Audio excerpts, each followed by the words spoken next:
नमस्कार, मी हर्षदाज इझी रेसिपीमध्ये तुम्हा सर्वांचं मी स्वागत करत आहे। आज मी बनवत आहे ओल्या नारळाची चटणी। त्यासाठी ओल्या नारळाचे तुकडे करून घेतलेले आहेत। फोडणीसाठी मिरची आहे लाल, कढीपत्ता, लसूण, आलं, हिरवी मिरची, कोथिंबीर, थोडीशी साखर, मीठ, जिरं, मोहरी। आपण हे सगळं मिक्सरला लावून घेणार आहोत। मिक्सरमध्ये जिरं टाकूया, त्याच्यानंतर हे ओल्या खोबऱ्याचे तुकडे,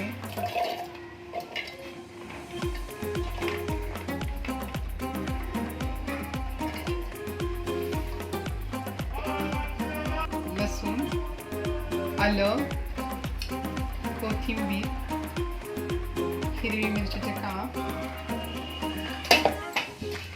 चवीनुसार मीठ,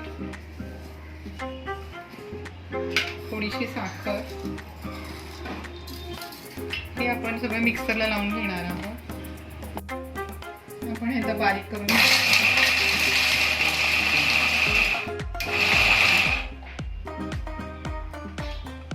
त्यावर थोडं पाणी टाकूया आपण।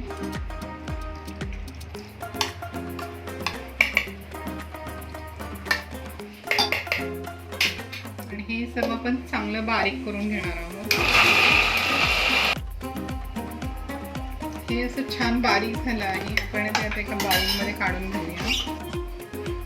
आपण याच्यासाठी आता तडका करूया। तेल गरम झालं आहे, त्याच्यामध्ये आपण मोहरी टाकूया।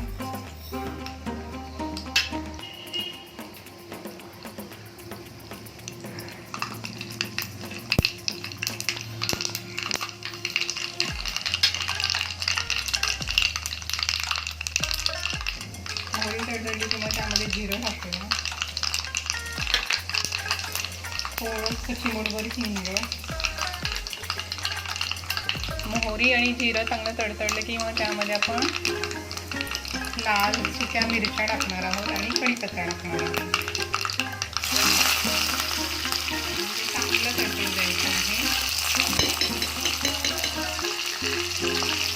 आणि ते चांगलं भाजलं की मग आपण ही चटणी बनवू।